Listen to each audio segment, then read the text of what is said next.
Okay, so I wish music was less competitive. Um, I don't wish music was less competitive because it's competitive because it's awesome, and um, the I think the key here is that you've got to have, like, if we tie back into authenticity, like there's no competition to the real you. So if you're being you and true to you, nothing is in competition to that. You're only in competition mode when you're trying to be someone else, and you're trying to look at someone else and trying to be like them, or trying to feel the thing that they're already doing. So I have acknowledged now that I am an artist and a mindset coach, and no one else does that. So I can just be me, and if I fail at it, it doesn't matter because I'm being me. And I'm not going to fail. Like, you can't only fail at it if you just give up on it. And if you give up on something, it just means it's not that important. So there is no failure. There's just learning and growth. And so, hopefully that's a cool little one from anyone out there. Yeah, so that said, whenever there's like a competitive nature, it's just because you're comparing yourself to someone else. And so what I would do is, with the competitive person, or band or act or whatever it is, write down what it is that you see in them that you admire. Write 5 things. What is it that you see in them that you admire? And then I want you to write 5 things about them that you don't like. And so there's kind of 2 ways I can do with this. I like this. This is a cool strategy. I'm going to talk about another strategy in a sec as well. It's called negging. I wish music was less competitive. So whoever you are inspired by, write down 5 things about them that you admire. And you can do it as like 1 word, maximum 3 words. So like a great singer, great entertainer, good looking, whatever it is. And yep, and then the same thing with anything that you don't like. So we want to try and find 5 of each. And if you can only find 5 things that you like and only 1 thing you don't like, keep looking. Guarantee you, if you like someone, you also dislike them for something. And vice versa, if you're looking at someone and you can only find downsides, you've got to keep looking to find the upsides. Cool, and whatever it is that you actually admire about them. Because you can only ever see yourself. You can only ever feel your own power. So you can only ever feel the things that you admire about someone you have in your own unique way. And then if you feel like you despise someone, that's also your own power, and you're basically charged with a part of yourself that you haven't learned to love yet. And that might be a really interesting thing for some people to, because everyone is a reflection of you when you like it and when you don't. And that's the tricky part. It's like, oh my God, I met someone and they're like they're the same as me, and they have the same interests, we like the same band and all those things. And then 6 weeks later, you realize that person is a pain in the ass. So the key here is that everyone is a reflection of us, whether we like it or whether we don't like it. So when we're experiencing competition, we want to look at things that we admire about people, write them down, maximum sort of 3 words or like a short sentence. And then underneath those, leave some space.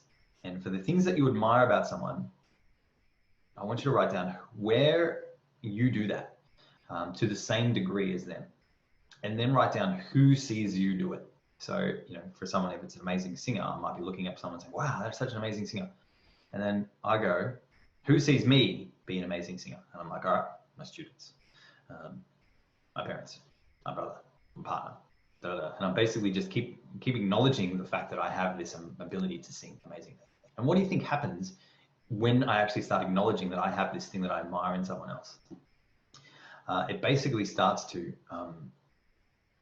I start to actually resonate at that same frequency, and I actually stop shrinking and trying to be in competition with that person, because I actually own where I have it. And it will always be in a unique form. So it might not necessarily be that I'm an amazing singer, but I can, basically, when I do these presentations, I basically pick 3 topics, and then I just freestyle. I might write a few notes out, but basically most of what it is that I do is just talking from memory. And so I get stuck sometimes, but I'm getting much better at just freestyling and jamming and sharing with people the knowledge that I already just have in my head. Don't even need to write it down or put it in a book.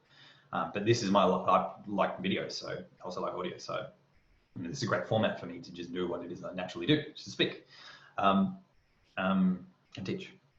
And so Yeah, once you can acknowledge that, so basically do that with each one. And what we want to do then is we want to look at the downsides of that, whatever that trait is. A great singer. So what's the downsides to me, to people who see me, to them, to the people that I admire? What are all the downsides then? And this might be a really tricky part of this step. But basically what this does is it helps you see that whenever you infatuate with someone, you do it, but there's also downsides to it.